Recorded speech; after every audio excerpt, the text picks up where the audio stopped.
And then you've got the formation of BRICS, which is really just we're an economic club that is walking away from the United States and the petrodollar and all of that. So how do you navigate all of that in terms of, which also brings me into my next question, as I see it with crypto and crypto regulation and Bitcoin. When you see the BRICS countries, right, and they're getting off of the dollar, and I've been to El Salvador twice now. They've made Bitcoin their legal tender, and you've got the new president of Argentina, who there's a lot, I don't know that I agree with this guy, but he sounds like he might want to go to Bitcoin. You've got the Federal Reserve. So I know I'm kind of throwing a lot at that, but they're all, in my opinion, they're all sort of interconnected. So how do you deal with all of that as president and with the Green Party? First, let me say the huge advantage that we have is that this is where the American public is, So it's like, the real question is, how do you maintain an abusive status quo, which is spending down, half of our discretionary budget on this endless series of endless wars that impoverish us, destroy the world, pour fuel on the fires of conflict all around the world. We have 85 ongoing so-called anti-terror operations in 85 countries around the world. This is the legacy of our incredibly successful war on terror, that has cost us $21 trillion.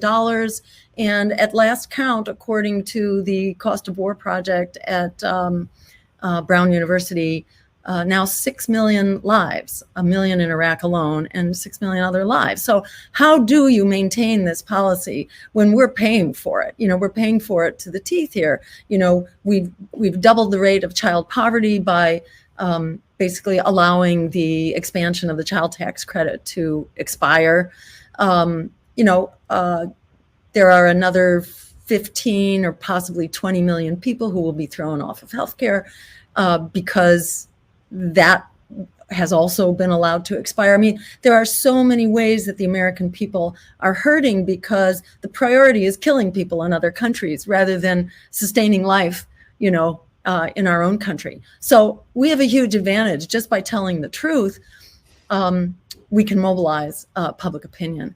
And, the role that crypto might play here is very interesting. And I'd say stay tuned because we're only beginning to develop our policies on that account. In some areas, we're there, but in others, we're not yet. We just launched a couple of weeks ago. So I'd say stay tuned, but, I'm very interested to hear, your point of view on this.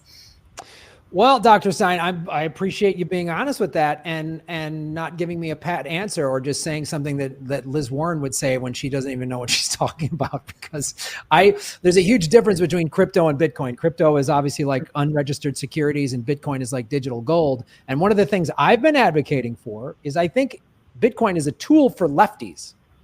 And we don't understand that. Lefties, I think, have a problem with money. Lefties think money is bad. Only the billionaires and the war machine and the big banks use it. So I don't want to do it. And I've been in the Bitcoin space for about 4 years now, and it's largely libertarian and conservative, and that's fine. But there should be more. I just think, like, what if the Green Party owned 1,000 or 10,000 Bitcoin? How much power would it have right now? It would have hundreds of millions of dollars.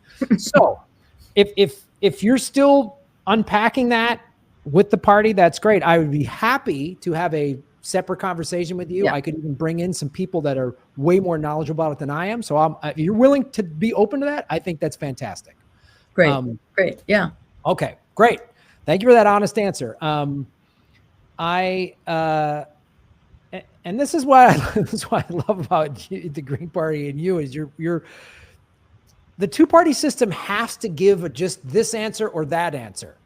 And you said, we're learning more about it and we're going to know more. I want to know more about it. You're open to knowing more about it rather than just coughing up some answer. I really appreciate that. And I think that has a lot to do with who's calling the shots. It's like there's lots of deals going on behind closed doors. And when you've got a corporate sponsor that just wrote, some dude who wrote a $600,000 check, because that's how they do campaign donations. We play by the rules for the little guys. They make up rules. They have all these legal schemes for creating new rules for big guys.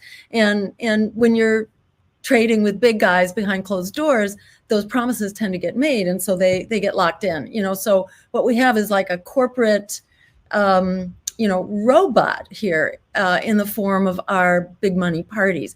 They've lost their humanity. They've lost their soul. They've also lost their brain, and they can't actually mid-course correct. They can't think in real time. They can't do the very difficult, complicated problem solving that we have to do as human beings. And if you can't come into office as a human being, we have a problem. And that is the problem that we have. We need a fundamental transformation of our political system and campaign finance and all that. And the American people don't have to be persuaded. They agree. And they have completely lost confidence, to the point of just utter distraction and rebellion. Yeah. They've lost confidence in our political institutions. And it's very hard, for us to move forward without that. Yeah, more people vote for American Idol, and that's not a slam on American Idol. That just shows you how bad the political system is. People have just checked out, and I don't blame them.